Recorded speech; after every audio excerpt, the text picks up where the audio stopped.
Welcome to the new episode of r/malicious compliance. Story is posted by the Silver Sparrow. Oh, I have to resubmit my application because I never got the notification to give you more info. Alright, but I'm making damn sure you received it. So just to be clear, this is an ongoing issue or compliance, so no nice resolution just yet, but if folks want I can update when more happens. Also, for clarity, I live in the US, so no universal healthcare and a lot of out-of-pocket medical expenses. So to start, over the past 12 months, I've had to, on 3 separate occasions, had to get different medication tests done. First 2 were blood tests 4 months apart due to different concerns, and another for a non-blood test. What I didn't know was that there was significant out-of-pocket costs for each of these tests, like almost $300 each time, that I wasn't informed of until I got the bill. While being paid in a high cost of living city because of my career choice, on top of student loan payments starting back up, and a few unexpected expenses pop up, this was going to be hard to pay off.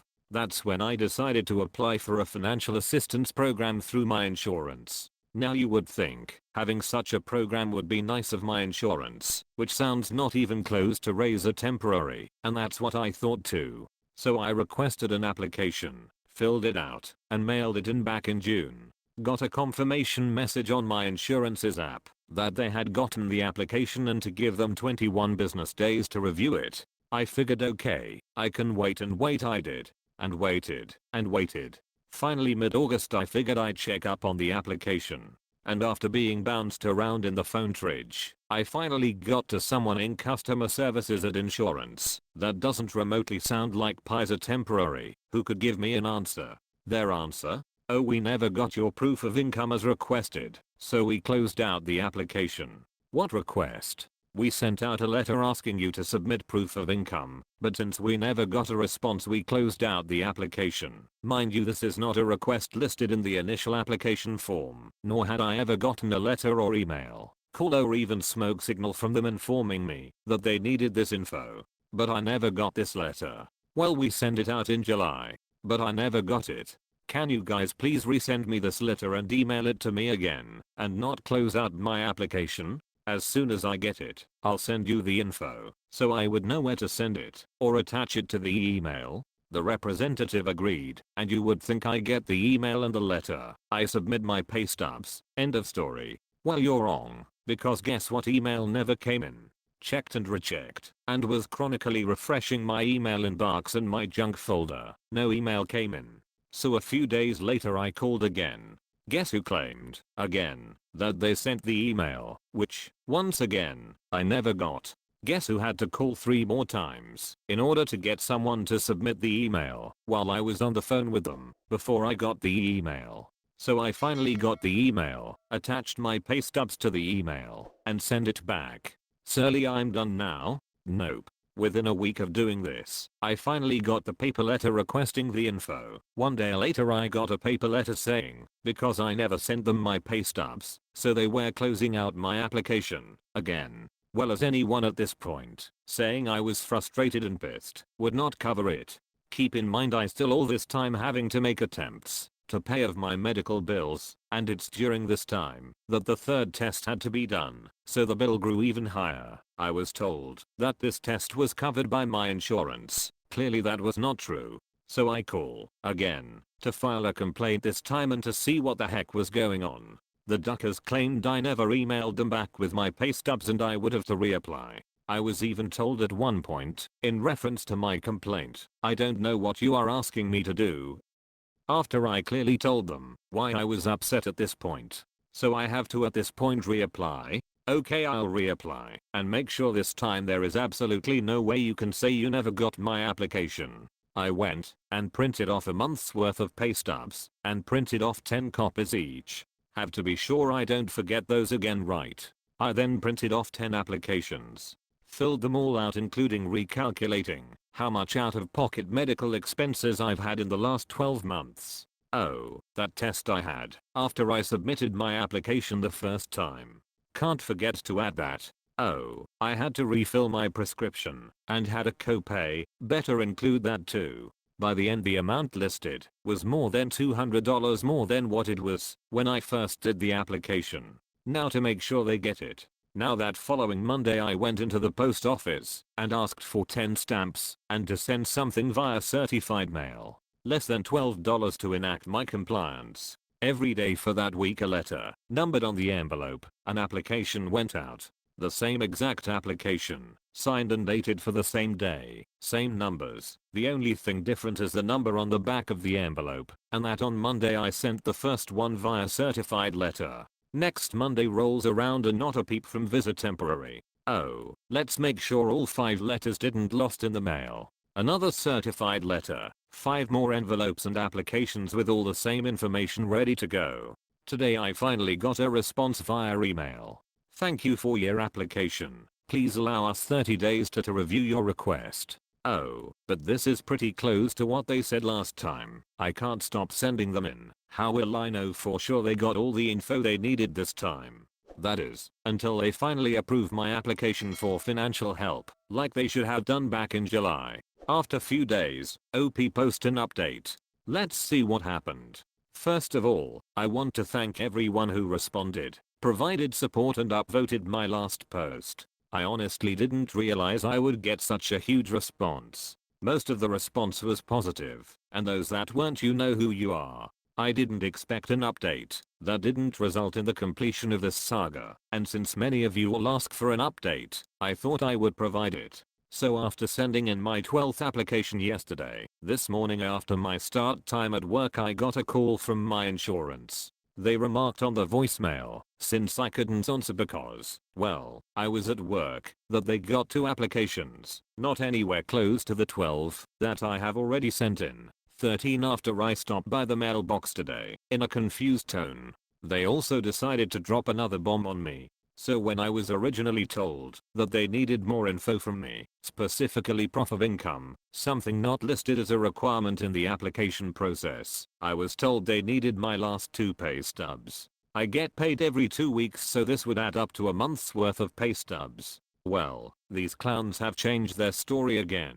Now they have decided they need 2 months worth of pay stubs. I honestly don't know which I should be madder about right now. The fact that they changed their story again, or the fact that out of 12 new applications over more than 2 weeks at this point, they have only gotten 2 of them. I wonder what their reaction is going to be when they actually realize what I'm doing.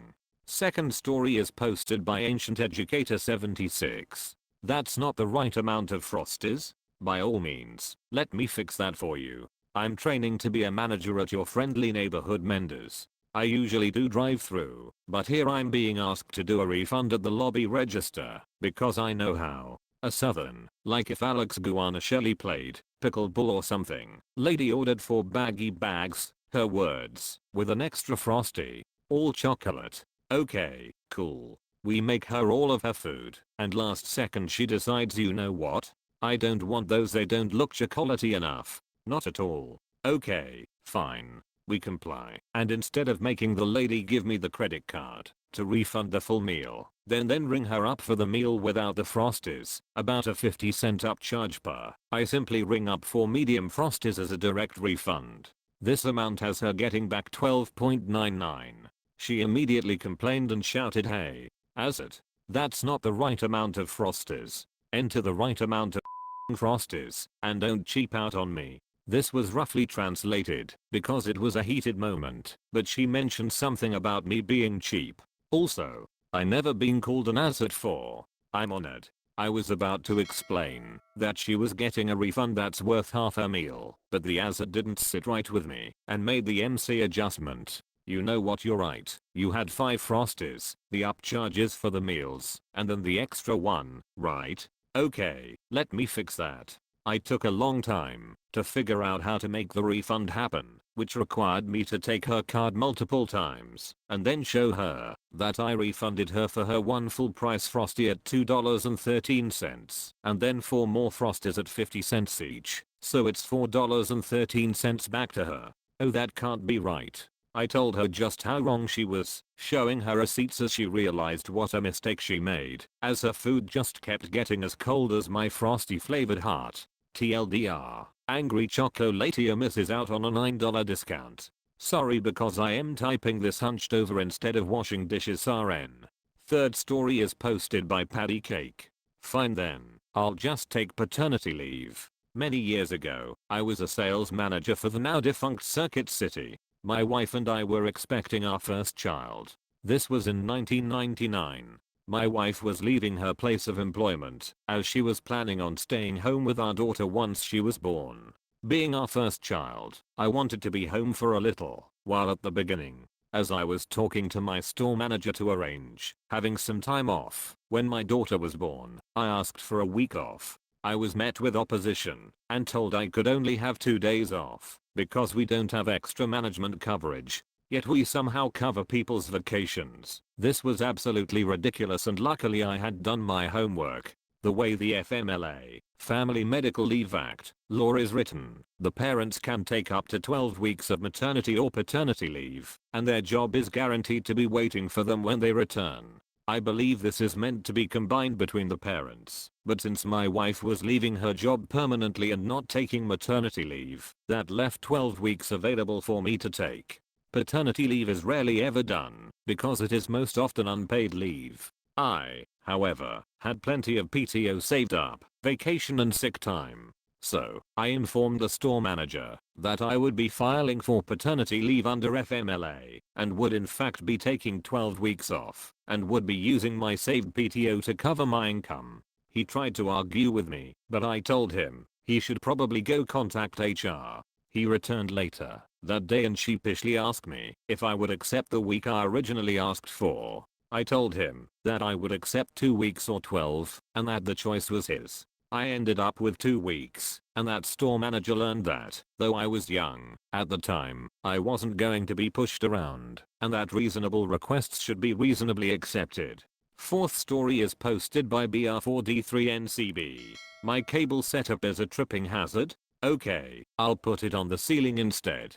First time posting here, but my roommate and I got a kick out of this, so I thought I'd share it with y'all. TLDR, the Ethernet port in my dorm room was broken. The port in the floor lounge down the hall worked, and I had a cable long enough to reach my room. So my roommate and I ran that cable from the lounge to our room to have good internet there. However, the RAs told us we had to put it away because the cable was a tripping hazard. Instead of putting the cable away, we duct taped it to the ceiling. We haven't heard anything from them since. I moved into my university dorm last Saturday. The wireless internet in my university's dorms is complete, but for the most part it doesn't matter because each dorm has an Ethernet port for wired internet, which is screaming fast. However, while setting up my Xbox, I quickly discovered that the Ethernet port in my room didn't work. At first I thought it was an issue with my Ethernet switch, a device that allows you to connect multiple devices to Ethernet with only one wall port, but after some help from my dad we realized it was the wall port that didn't work. Out of curiosity, we asked the students in the room next to mine if this worked. Nope, this was broken too. We checked the port in the floor lounge to see if it was an issue with my cables, but nope, that one worked fine. My roommate emailed maintenance to see if they could help, but they replied that it seemed to be a widespread issue as they had received many reports from multiple buildings about the same problem. Since classes didn't start for a few more days, my roommate and I decided to just hang out in the floor lounge during the day, since the Ethernet there worked, meaning it was actually possible to play online games. After 2 days of dragging our whole setups down the hall to another room in the morning and back in the evening, we only have laptops, but between power cables and Ethernet cables for both of us, it was a bit of a hassle. I had a dumb idea. I have a really long Ethernet cable, like probably 50 feet long. Would it reach from the lounge to our room? Turns out the answer was yes. It reached with plenty of room to spare. So we set everything up, and we had Ethernet from the lounge in our room. All someone walking by would see was a cable coming out from under the lounge door and disappearing under our door. Our fun lasted about a day. We came up with the idea at midnight, and late the next afternoon the RA knocked on our door and said we needed to put the cable away because it was a tripping hazard. Begrudgingly, we complied. Later that evening, my roommate had an idea. The issue wasn't the cable itself. The issue was that running it across the floor created a tripping hazard. So I ran to the store and bought some duct tape. My initial thought was to tape it down so someone wouldn't catch their toe on it, but he had a better idea. We had plenty of extra cable, why not tape it to the ceiling? And that's exactly what we did, giggling the entire time. Several people on our floor have commented on it, and my friend called it genius. 2 days later, and we still haven't heard from the RAs again, so problem solved I guess. We got rid of their tripping hazard while keeping our internet. No fallout yet, but I'll update if something changes. Edit. For all of you saying this is a genuine tripping hazard, technically maybe there was a possibility that it could become one. But it was a flat cable, 1/8 of an inch thick at most, pulled tight across the ground. No loops, nothing to catch a toe on. Fifth story is posted by Synanius. Want me to stop postponing meetings? Okay. So I work in a tech company. Usually we have a software deployment every other Thursday. The team usually has a long meeting on Friday, 2 to 3 hours, after deployment. However, usually we have some minor issues after deployment, and I have to do a lot of monitoring and fixing. So I usually ask the team to push the meeting to Monday, so we can stabilize the system first. A few weeks ago in the meeting, they pointed out how I'm always postponing the meeting, and we never have it in its set date, which is Friday. I mentioned that usually the system isn't stable on Friday and I have to fix it. But they all agreed that we must stick to the schedule. I was like okay. After 2 weeks, I attended the meeting on its scheduled time on Friday. It went on for like 3 hours. When we came out, there were hundreds of emails and tickets from the client. The servers were down for hours right at peak usage time.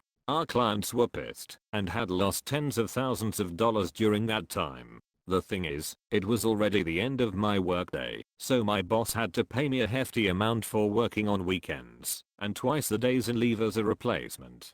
Thank you.